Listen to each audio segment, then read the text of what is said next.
Isang makabuluhang seremonya ang ginanap sa Pasay City para sa investiture, installation at induction ng mga bagong leader ng Adventist Medical Center Manila at Manila Adventist College sa ilalim ng temang Ambassadors and Missionaries Called for Mission. Para sa Balitang May Pag-asa, ihahatid ni Jayesh Madayag. Isang makabuluhang okasyon ang sinagawa sa Manila Adventist College Campus matapos idaos ang investiture of the Board of Trustees, installation of corporate officers at induction of directors and department heads ng Adventist Medical Center Manila at College Manila Incorporated. Sa ilalim ng temang AMCM, Ambassadors and Missionaries Called for Mission, formal na pinakilala at tinakda ang mga bagong leader na mangunguna sa pamamahala at ministeryo ng institusyon. Kami po ay naniniwala na sa tulong ng Panginoon, yung kanyang guidance, yung inspiration ng Holy Spirit, ay they will be united and one in fulfilling the mission the Lord has entrusted them. We are here to always support them, the members of the Board of Trustees. 101% ang aming ibibigay na support sa kanila. Dahil ang kanilang magiging success ay success ng buong iglesia at kaluwalhatian sa ating Panginoon. Binigyang diin sa programa ang mahalagang papel ng bawat leader bilang tagapangalaga ng tiwala at bilang mga lingkod na tinawag upang maglingkod ng may integridad, malasakit at malinaw na layunin.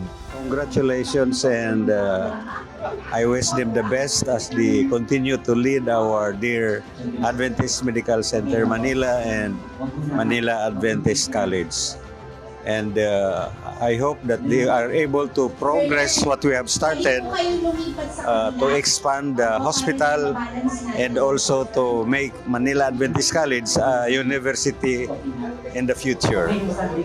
And I wish President June and the rest of the officers to continue the good work that they have started, and wish them the best of luck. May God be with you, and hope that you will be all in good health.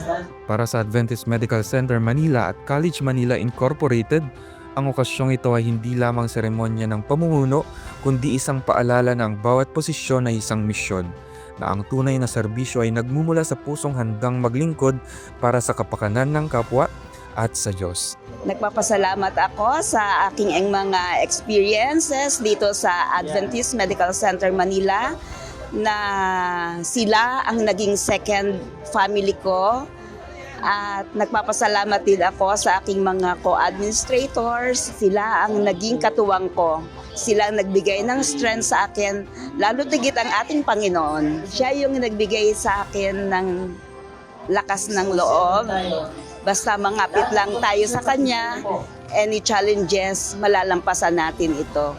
So sa mga maiiwan ko naman na aking mga dating kasamahan, sana ay kayo ay magpatuloy sa pagsiserve sa ating Panginoon, sapagkat hindi tayo nagsiserve kahit kanino man, but then sa Kanya lang.